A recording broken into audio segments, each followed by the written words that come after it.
सो ही guys, आज हम देखने वाले हैं क्लास 10th के इंग्लिश के चैप्टर नंबर 9 को, जो कि है मैडम राइड्स द बस। इसमें हमें एक लड़की के बारे में बताया गया है जो कि अपने गांव से बाहर निकल के जो टाउन तक का जो सफ़र रहता है वो करना चाहती है बस में। वह सोचती है कि बाहर की दुनिया आखिर कैसी होगी, कितनी लाजवाब होगी। वो पहले बहुत उत्साह से भरी रहती है, लेकिन जब वो सच में बस से ट्रैवल करके आ जाती है टाउन तक, तो उसके बाद ऐसा उसको क्या देखने को मिलता है जिससे कि उसका ये जो सोच था वो बदल जाता है। और पहले जो वो खुश होकर गए थे तो फिर वो उदास हो जाती है। तो ऐसा क्या था, उसने बाहर की दुनिया में क्या समझा, उस चीज़ को हम इसमें देखने वाले हैं। हम देखने वाले एक 8 साल की लड़की के बारे में जिसका नाम है वेलई माई, जिसको लोग शॉर्ट में वैली भी बुलाते हैं। वो एक बहुत ही क्यूरियस यानी कि चीज़ों को जानने की इच्छुक लड़की है, और उसका फेवरेट पास टाइम है यानी वो अपना समय बिताना पसंद करती है अपने घर के फ्रंट डोर पर खड़े होकर के, बाहर क्या चीज़ हो रहा है स्ट्रीट पर उन सब चीज़ों को देखते हुए। उसके एज के कोई उसके प्लेमेट्स नहीं थे यानी साथी नहीं थे जिनके साथ वो खेल सके, इसलिए वह यह काम किया करती थी। वैली के लिए अपने घर के मेन डोर पे खड़े होकर के बाहर की चीज़ को देखना उतना ही इंजॉयबल था जितना कि बच्चों को गेम से आता है। उसके लिए बाहर की चीज़ों को देखना, स्ट्रीट पर क्या हो रहा है इन सब चीज़ को देखना बहुत ही अनयूजुअल, बहुत ही अलग सा एक्सपीरियंस देता था। सभी चीज़ों में सबसे ज़्यादा फैसिनेटिंग यानी सबसे ज़्यादा इंटरेस्टिंग उसके लिए ये था कि एक बस को देखना जो कि उसके गांव से होते हुए पास के टाउन में जाता था। वह बस हर घंटे उस स्ट्रीट से गुजरता था, यानी कि पहले तो गांव से टाउन जाते हुए फिर टाउन से वापस गांव आते हुए। हर बार बस में उसे बहुत सारे नए पैसेंजर्स दिख जाते, और यह नज़ारा उसके लिए एक सोर्स था उसके अनएंडिंग जॉय का। हर दिन बस को देखते हुए वैली के दिमाग के अंदर एक इच्छा धीरे धीरे जागृत होने लग जाती है, और वह अब चाहती है कि वह एक ना एक बार उस बस में ज़रूर राइड करे। और यह चीज़ उसका एक बहुत ही ओवरवेल्यूइंग डिज़ायर बन जाता है, यानी कि एक ज़बरदस्त इच्छा उसकी बन जाती है कि वह एक ना एक बार उस बस में ट्रैवल करना चाहती है। बस जब भी स्ट्रीट पर आकर के रुका करती थी और उसमें से जो भी लोग निकलते थे उन सबको वैली की स्टेयर यानी घूरती थी विस्टफुली। विस्टफुली का अर्थ हुआ एक उत्साह से, कि जैसे मानो वो सभी लोग का जो फेस है वह उसके होप्स को, उसके ड्रीम्स को, उसके लॉन्गिंग्स यानी लालसा को जो है और बढ़ा रहे हो कि उसे भी अब ट्रैवल करना है बस में। उसकी एक दोस्त थी जो कि बस में राइड की रहती है, तो वो बताती है कि वह जब टाउन गए थी तो वहाँ का नज़ारा कि आखिर टाउन में क्या क्या होता है। उसको सुनने के बाद तो मानो वैली इतना जेलस हो गई थी जैसे कि मानो वो चिल्ला पड़ते इंग्लिश में प्राउड प्राउड। अब प्राउड का अर्थ तो होता है गर्व, लेकिन इन लोग के लिए, इन बच्चों के लिए प्राउड का वैसे उतना मीनिंग वो पता नहीं था। इससे ये लोग सोचते थे कि जब भी कोई आदमी प्राउड बोले इसका मतलब कि वह आपकी बात को अपोज कर रहा है, मतलब कि ठुकरा रहा है। जैसे उसकी दोस्त ने बताया कि टाउन ऐसा था वैसा था, तो वो प्राउड जब बोली इसका मतलब कि वो अपने दोस्त की बात को गलत बोल रही थी, उसको ठुकरा रही थी। वो महीनों तक अपने जो नेबर्स हैं और फिर जो लोग बस में ट्रैवल करते हैं उन दोनों की जो बातचीत होती थी बीच में वह सुना करती थी ताकि उसको कुछ आइडिया मिल सके। उसके बाद कुछ उसने डिस्क्रीट क्वेश्चंस यानी बहुत ही केयरफुली कुछ क्वेश्चंस निकाले जिससे कि वो लोगों को पूछ सके जो बस में यात्रा करते हैं उनसे। उसने यह पूछा था कि आखिर जो टाउन है वो कितना दूर है विलेज से, तो आंसर आया कि टाउन विलेज से 6 माइल्स की दूरी पर है। इसके बाद नेक्स्ट क्वेश्चन था कि जो फेयर यानी जो भाड़ा है वो कितना है। तभी एक व्यक्ति जो कि बहुत ही वेल ड्रेस्ड होता है, मतलब बहुत अच्छे से उसने ड्रेस पहने रहते हैं, बहुत मतलब बोल सकते हो अमीर व्यक्ति था, वो कहता है कि 30 पैसे भाड़े हैं, जो कि लगभग कुछ भी नहीं है। लेकिन वैली के लिए तो यार 30 पैसे बहुत ही स्कार्सली था, मतलब कि वो महीने 2 महीने में शायद ही एक बार कभी जो है 30 पैसे इतनी रकम देखती थी, मतलब उसके लिए बड़ा रकम था। फिर वो बाद में और जानती है तो उसे पता चलता है कि जो ट्रिप है वह 45 मिनट्स के रास्ते पर है, मतलब कि गांव से वह निकलेगी तो 45 मिनट पहुंचेगी। वहां पर निकलने के बाद अगर वो 30 पैसे और देती है तो वो रिटर्न वापस अपने घर आ जाएगी। तो यहाँ पर उसने कितने पैसे इकट्ठे किए, लगभग 60 पैसे मिनिमम, कि चलो यहाँ से जाने का 30 आने का 30।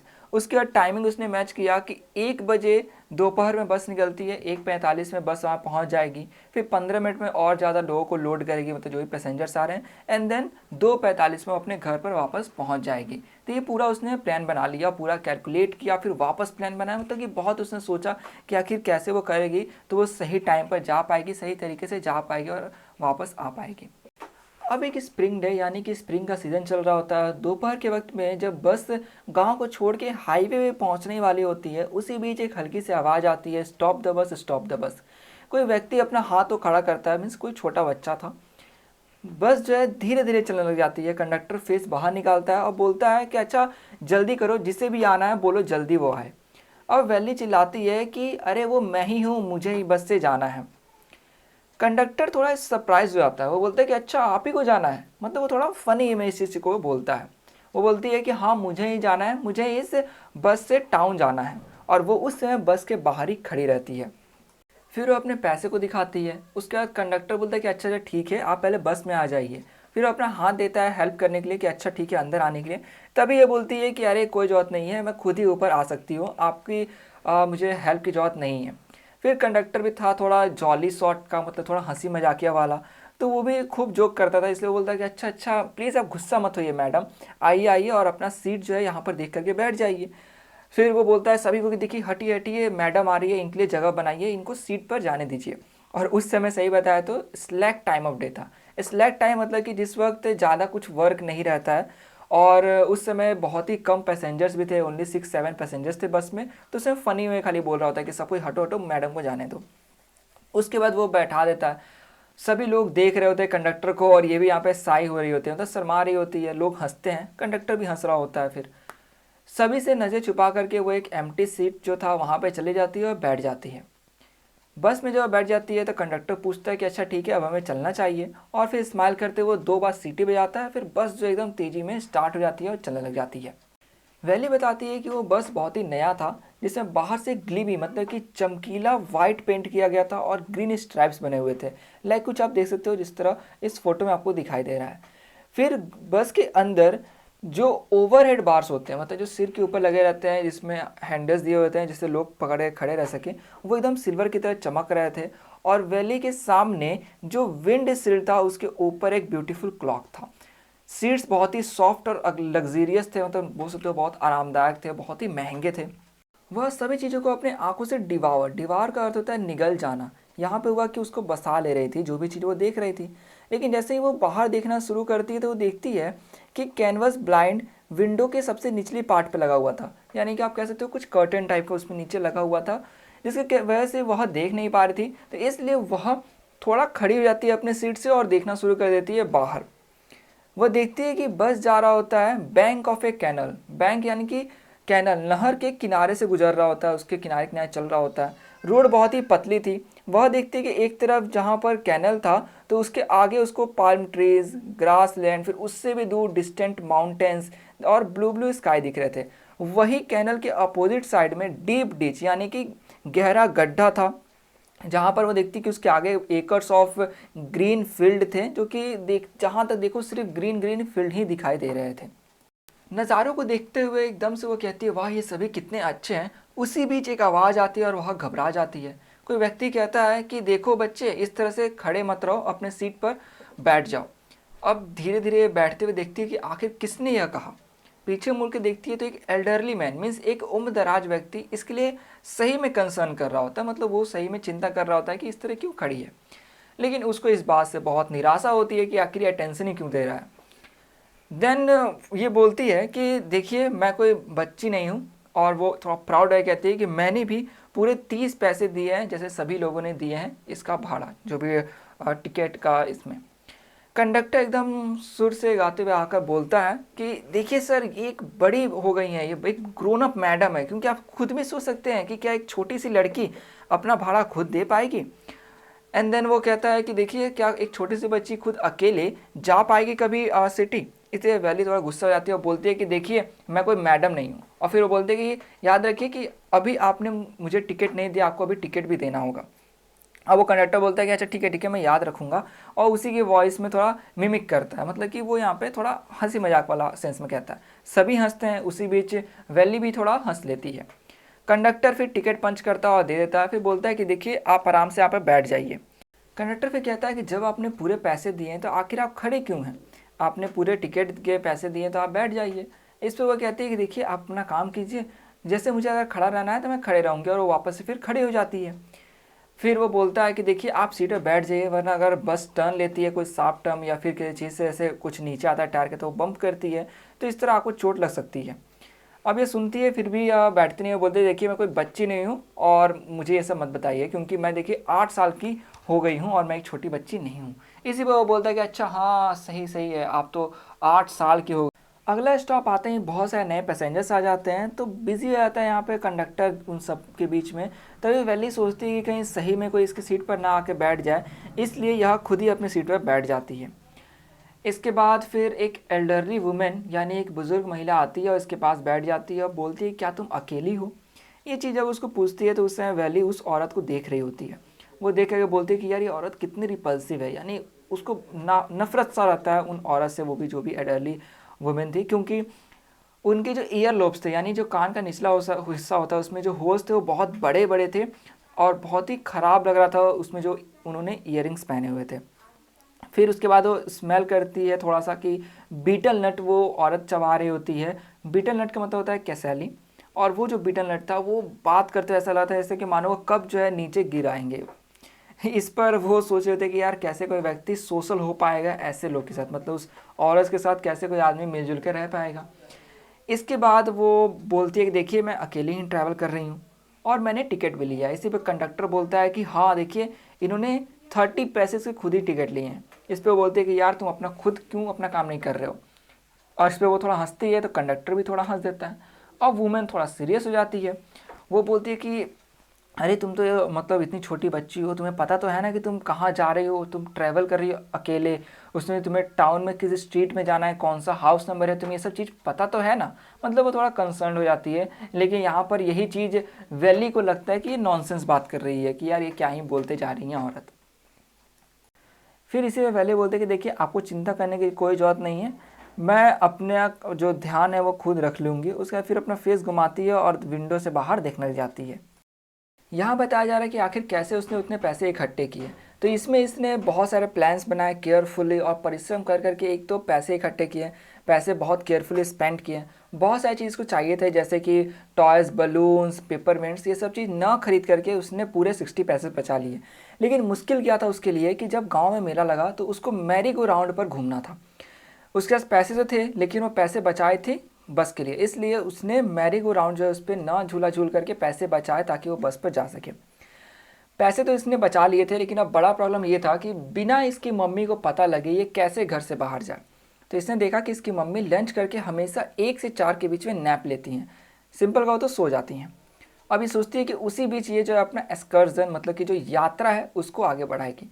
तो यह मैनेज कर लेती है कि जब इसकी मम्मी सोई रहती है तो उस बीच बाहर जाने का, जैसे कि इससे पहले भी जब भी उसकी मम्मी सोती थी तो ये कभी कभार घर से छोड़ करके हिम्मत करके थोड़ा बाहर चली जाती थी कि गांव यहाँ वहाँ घूम लेने का। लेकिन अब इसने हिम्मत किया और सीधे ये बस में आके बैठ गई थी।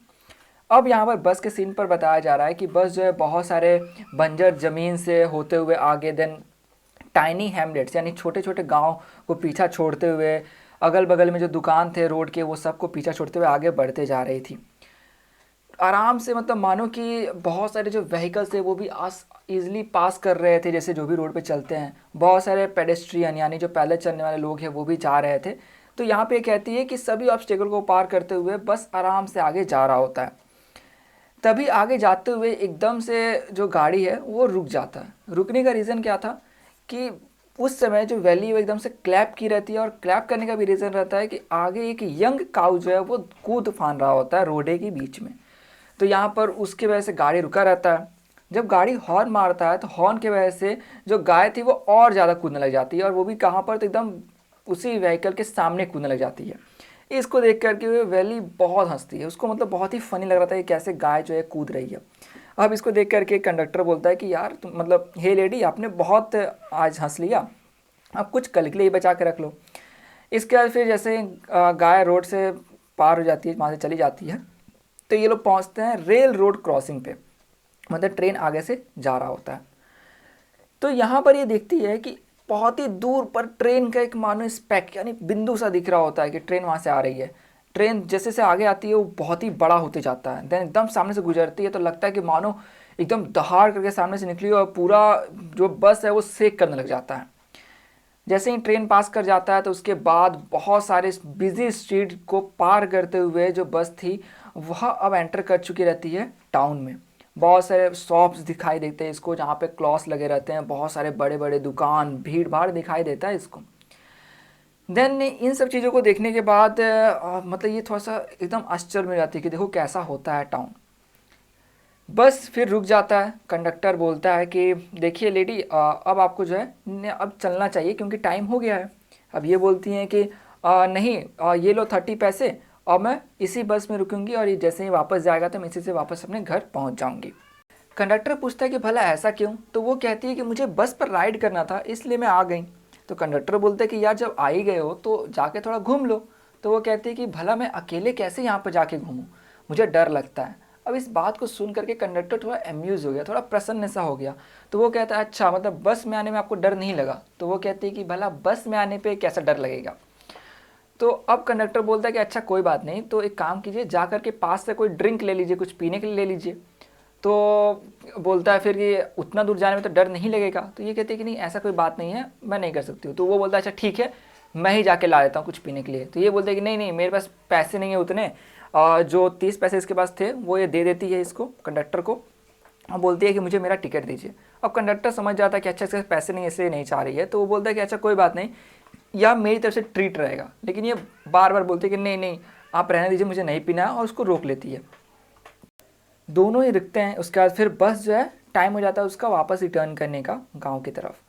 उस समय फिर बहुत कम पैसेंजर्स थे। जैसे ही बस में ये लोग बैठ जाते हैं तो उसके बाद ये बोलती है कि मुझे टिकट दीजिए। तो उस समय कंडक्टर पूछता है कि आपकी मम्मी आपको ढूंढ नहीं रही होंगी? तो ये बोलते हैं कि नहीं ऐसा कोई नहीं है, मुझे कोई नहीं ढूंढ रहा होगा। फिर बस जो है स्टार्ट हो जाता है वैली, फिर वापस यहाँ वहाँ देखने लग जाती है। उसको बिल्कुल बोर नहीं लगता है वो, तो बल्कि जिस चीज़ को वापस देख चुकी रहती है उसको भी उतना ही एक्साइटमेंट से देखती है, मतलब कि बिल्कुल भी उसको बोर नहीं फील होता।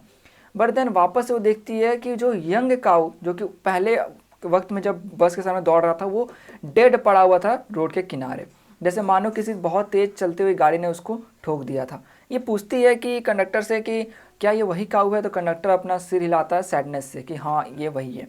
अब ये सोचती है कि कितना प्यारा और कितना सुंदर क्रिएचर था कुछ देर पहले ये, लेकिन देखो जब ये मर गया है तो उसका लग रहा है सारा खूबसूरती हट गया है, और जो इसकी आँख जो देखने में लग रहा है वो कितना लाइफलेस है, ये डरावना सा अब दिखने लग जा रहा है, पूरी तरफ जो है ब्लड ही ब्लड गिरे हुए हैं। अब इस मरे हुए गाय का जो पूरा मेमोरी था इसको हॉन्ट कर रहा था, डरा रहा था, और इसका जितना भी एंथुसियाज्म था यानी उत्साह था वो एकदम जीरो हो गया। अब ये विंडो से बाहर बिल्कुल भी नहीं देख रही थी, और उल्टा यह सीट पर एकदम ग्लू की तरह चिपक कर बैठ जाती है, जब तक कि 3:40 तक ये अपने गाँव तक ना पहुँच जाए। 3:40 अपने गांव पहुंचती है। उसके बाद ये उतरते हुए बोलती है कंडक्टर को कि अच्छा ठीक है सर, आपसे बाद में मुलाकात होगी। कंडक्टर बोलता है कि हाँ आपको जब भी मन करे राइड करने का आप आ जाइएगा, लेकिन हाँ किराया लाना मत भूलिएगा। यहाँ देख सकते हो कि 3:40 में यह गाँव पहुँची है, इसका मतलब कि यह लेट जो है अपना यात्रा स्टार्ट की थी। इसका मतलब पहले का जो टाइम था वो उसने फॉलो नहीं किया। अब जाते हुए थोड़ा हंसती है, फिर एकदम तेज़ी में घर पहुँचती है। घर पहुँचते देखती है कि इसकी मम्मी जो थी वह वैली आंट जो है इसकी आंट से बात करी थी, जो कि साउथ स्ट्रीट से थी, मतलब बोल सकते हो वहाँ के एक इलाके से। उसकी आंट जो एकदम बतूनी थी, मतलब बहुत ज़्यादा चैटर बॉक्स बात करने वाली, और जब वो बात करना शुरू करे तो मानो कि वो मुंह बंद ही नहीं करती, ऐसा ये बता रही है। वेले की आंट एकदम कैजुअली पूछती है कि कहाँ थी तुम, और वो एकदम एक्सपेक्ट नहीं कर रहे होते कि वेले आंसर दे या ना दे, ऐसे ही बस पूछ लेना। तो वेले भी एकदम शांत रहती है, हंसते हुए जो है वहाँ से फिर जा रही होती है। उसी बीच देखती है कि उसकी मम्मी और आंट जो है वापस अपना बात शुरू कर देते हैं। वेले की मम्मी बोलती है कि इस दुनिया में कहाँ क्या हो रहा है किसी को नहीं पता, और कैसे कोई व्यक्ति पता लगा पाए कि दुनिया में मतलब कि कहाँ पर क्या हो रहा है क्या नहीं हो रहा है। बात सही है, एक व्यक्ति हर जगह चीज़ का पता नहीं लगा सकता है। और फिर बोलते हैं कि सभी चीज़ को जान पाना मतलब पॉसिबल ही नहीं है। आखिर कोई व्यक्ति कैसे ये पता लगा पाया कि आखिर उस जगह पर उस समय क्या हुआ क्या नहीं हुआ, मतलब कि ये सब चीज़ कितना मुश्किल है समझ पाना। ये लोग बात कर रहे होते हैं वेले की मम्मी और आंट। इसी पर एकदम हैवी ब्रीथली जो है करते हुए वेले बोलते हैं हाँ एकदम सही कहा आपने। वेले की मम्मी बोलती है क्या क्या कहा तुमने? इससे वेले बोलती है कि आप लोग जो बात कर रहे हैं मैं बस उसी में अपना एग्री कर रही हूँ कि हाँ सही बोल रहे हो आप लोग। इसी पर उसकी आंट बोलती है कि देखो इतनी छोटी सी तो बच्ची है और कैसे बड़ों के बात में अपना नाक घुसा रही है, जैसे कि मानो ये खुद बड़ी हो। इसे वैली जो है थोड़ा सा हंसती है वैली, और वो नहीं चाह रही होती है कि उसके स्माइल को कोई समझ पाए, और वैसे कोई चांसेस भी नहीं था कि कोई समझ पाए कि आखिर वो क्यों स्माइल कर रही है। स्माइल करने का रीज़न था कि वो बाहर की दुनिया में जितने ज़्यादा एंथुसियाज्म से वो गई थी, जितना खुश होकर, फिर जब वो लौटती है तो कैसे उसको इतना ग्रीफ भी मिल गया, मतलब कि उसको लगा नहीं था कि उसका इतना बुरा भी उसको देखने को मिलेगा जिससे कि एकदम से उदास हो जाए। तो यही बोलती है कि कैसे वो भी बाहर की दुनिया को समझ नहीं पाई। तो ये था पूरा इस वीडियो के अंदर। आशा करूँ आपको वीडियो अच्छी लगी हो। वीडियो अच्छी लगी तो प्लीज़ लाइक कर दें, दोस्तों से शेयर कर दें, और चैनल को सब्सक्राइब करना बिल्कुल भी ना भूलें। कोई भी डाउट हो तो आप नीचे कमेंट करके पूछ सकते हैं। तो मिलते हैं अब नेक्स्ट चैप्टर की वीडियो में।